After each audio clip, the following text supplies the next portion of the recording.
सोचता हूँ झोपड़ी को महल कर दूं, सोचता हूँ झोपड़ी को महल कर दूं, बुंदेलखंड के नाम कुछ हसीन पल कर दूं, और बहुत दिनों से बंजर पड़ी है इस क्षेत्र की व्यवस्था। सोच रहा हूँ इस बंजर के नाम कुछ फसल कर दूं। आप सभी लोगों को पता होगा, हाल ही में प्रधानमंत्री जी जिला महोबा आए हुए थे और उस समय पे उस टाइम की क्या हाइलाइट्स रही, थोड़ी उसके बारे में भी थोड़ा सा अपन डिस्कस कर लेंगे। इस रैली के दौरान उनकी बहुत ही एक्सपेक्टेड सी प्रेडिक्टेबल शुरुआत रही, जैसी हर एक रैली में हर एक जगह पे होती है। जहां कहीं भी प्रधानमंत्री जी जाते हैं, अचानक से उस जगह से उनका गहरा नाता, गहरा रिश्ता होता है पहले से ही। ये सब हमें और आपको पहले से ही पता है। ठीक उसी तरह गढ़महोबे में भी उनका पहले उस जगह से अटूट रिश्ता सामने आया। उन्होंने कहा कि इस जगह से तो मेरा बहुत पुराना रिश्ता और पुराना नाता है। अगर उनकी बातों को ध्यान से सुना जाए या उनकी बातों के बारे में चर्चा करें तो उन्होंने 3 तलाक जैसे अहम मुद्दों पर बात की, देशावरी 5 जैसे अत्यंत आवश्यक मुद्दों पर बात की। वहीं दूसरी तरफ देखा जाए तो जैसे किसान आत्महत्या, बढ़ती हुई महंगाई, डीजल पेट्रोल के बढ़ते हुए दाम, रोजगार जैसी गैर जरूरी बातों पर अपना समय बर्बाद नहीं किया। स्थानीय नेताओं ने भी इस रैली को सक्सेसफुल बनाने के लिए बढ़ चढ़ के हिस्सा लिया। काफी सारे स्थानीय नेताओं ने तो 50-50, 100-100 की मात्रा में बसें इकट्ठी करके लोगों को इकट्ठा करके रैली तक पहुंचाया। कितना अच्छा होता अगर यही नेता इसी तरह से कोरोना काल में भी काम करके प्रवासी मजदूरों को अपने घर तक पहुंचा देते। लोग सड़कों पे चल चल के, कितने लोगों की जानें चली गई, लेकिन उस समय पे नेताओं का ये रवैया बिल्कुल भी सामने नहीं आया था।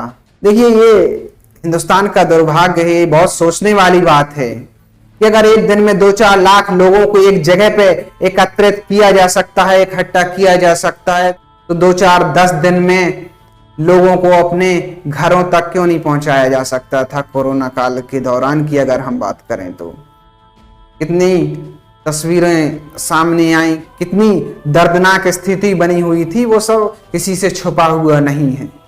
हो सकता है उस समय शायद चुनाव नहीं थे, ये कारण रहा हो। चुनाव होते तो भले ही 200-500 रुपया खर्च करके भी अगर लोगों को एक जगह पे इकट्ठे करने की आवश्यकता होती तो भी कोई भी नेता पीछे नहीं हटते, क्योंकि सबको पता है उत्तर प्रदेश में या हिंदुस्तान में चुनाव का मतलब होता है पैसा। जिसके पास पैसा उसका चुनाव। ले चुनाव में कितना भी खर्च हो जाए, एक बार चुनाव जीतने पे वो सारा का सारा पैसा बहुत आसानी से कमाया जा सकता है। फिर क्या आवश्यकता थी कोरोना में अपनी जान जोखिम में डाल के लोगों की मदद करने की? कौन सा ऐसा करने वालों को पद्मश्री अवार्ड मिल गया है?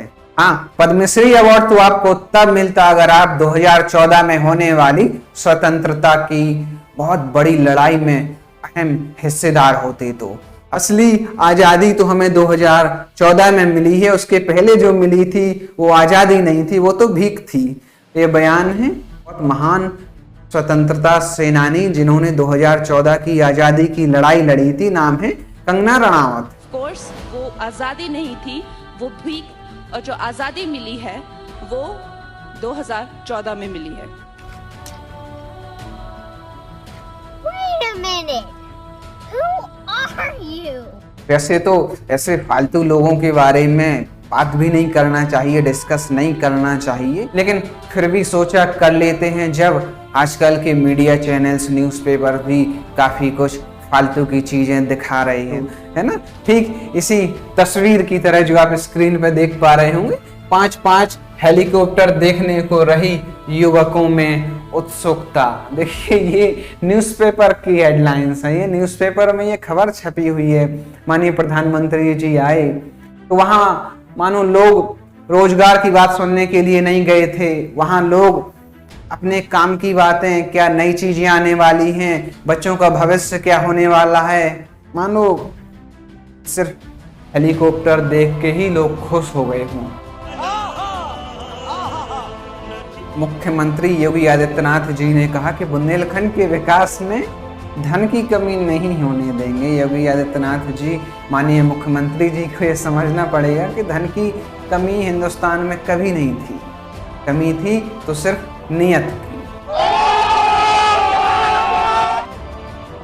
हो गई है पीर पर्वत सी पिघलनी चाहिए, मेरे सीने में नहीं तो तेरे सीने में सही, मेरे सीने में नहीं तो तेरे सीने में सही। हो कहीं भी आग लेकिन ये आग जलनी चाहिए। सिर्फ हंगामा खड़ा करना मेरा मकसद नहीं, सिर्फ हंगामा खड़ा करना मेरा मकसद नहीं। मेरी कोशिश है कि ये सूरत बदलनी चाहिए, मेरी कोशिश है कि ये सूरत बदलनी चाहिए।